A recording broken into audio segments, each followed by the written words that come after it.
تھے، یہ نہر کنارے وضو کر رہے تھے تو کئی دنوں کے فاقے تھے. کیا دیکھا کہ پانی کی سطح پر بہتا ہوا ایک خوش نما سیب آیا تو اشتہاق غالب ہوئی، اس کو پکڑا اور کھا لیا. جب کھا چکے تو پھر خیال آیا یہ تو میرا تھا ہی نہیں، یہ تو مال لقطہ تھا تو میں نے اس کو کھا لیا.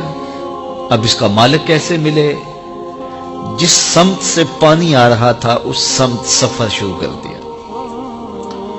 کئی دنوں کی مسافت کے بعد دیکھا کہ ایک باغ ہے جس کی شاخیں اس پانی کی طرف لٹک رہی ہیں. سمجھ گئے کہ یہیں سے گرا ہوگا اور میں نے کھا لیا.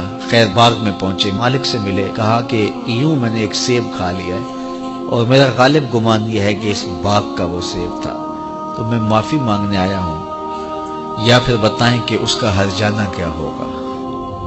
جب مالک باغ نے یہ بات سنی، وہ بھی صاحب نظر تھے، سمجھ گئے یہ تو کوئی در یگانہ ہے، یہ تو کوئی گوہر یکتا ہے.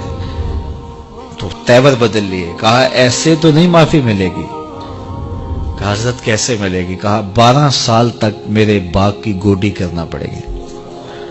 اللہ اکبر. اور ایک شرط اس کے علاوہ ہوگی. کہا ٹھیک ہے، میری غلطی تو معاف ہو جائے گی نا. 12 سال تک باغ کی گوڈی کرتے رہے. ایک دن فرمانے لگے وہ صاحب باغ جو تھے کہ سیب توڑ کے لاؤ، مہمان آئے ہیں. تو وہ سیب توڑ کے لائے تو وہ کچے ہی تھے.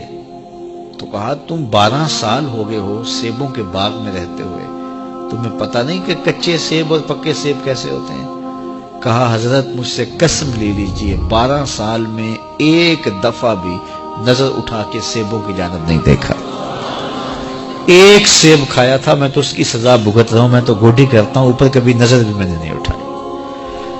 سینے سے لگا لیا. کہا ایک شرط تمہاری پوری ہو گئی، اب دوسری شرط ہے کہ میری ایک بیٹی ہے جو آنکھوں سے نابینا ہے، کانوں سے بہری ہے، بول سکتی نہیں، اور وہ اپاہج بھی ہے، چل بھی نہیں سکتی. اس سے تمہارا نکاح کرنا چاہوں، اگر تمہیں قبول ہے تو معافی ہو جائے گی. کہا ٹھیک ہے جی قبول ہے، میرا گناہ معاف ہو جائے، میں زندگی کاٹ لوں گا، کوئی بات نہیں ہے. خیر نکاح ہو گیا.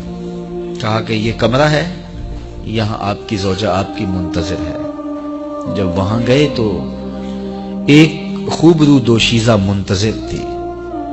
تو فوراً پلٹے کہ میں غلطی سے کسی اور کمرے میں آ گیا ہوں. پلٹتے ہوئے دروازے کی چوگاٹ سے سر پھٹ گیا، خون بہنے لگا.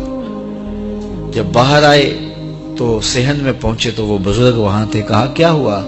کہ حضرت ایک غلطی کی سزا اتنی کاٹی، اب کہیں دوسری غلطی نہ ہو جائے.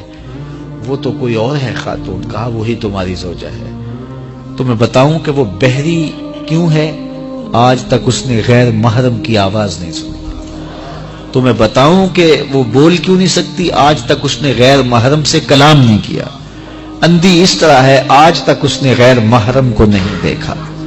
اور اپاہج جس طرح ہے، چل کے کبھی گھر کی دہلیز سے گئی نہیں ہے.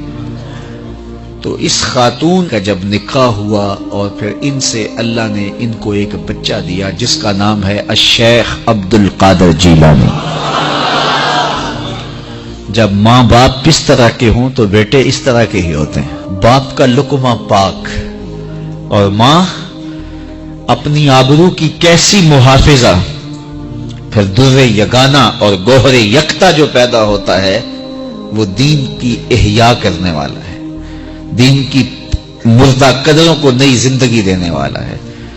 حضرت ملا علی قاری لکھتے ہیں کہ حضور غوث اعظم جب مجلس واعظ کرنے بیٹھتے تو 70 ہزار کا اجتماع آپ کے مجمع میں ہوتا، اور عمومی طور پہ اللہ کی رحمتوں کے حوالے سے بات کرتے.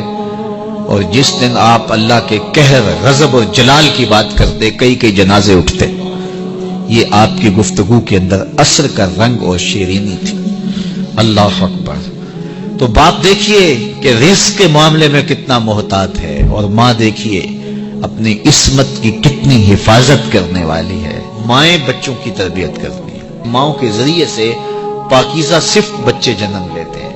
تو لہٰذا ماؤں کو اچھی تربیت کا حامل ہونا چاہیے تاکہ وہ آگے اچھی تربیت خود کر سکے.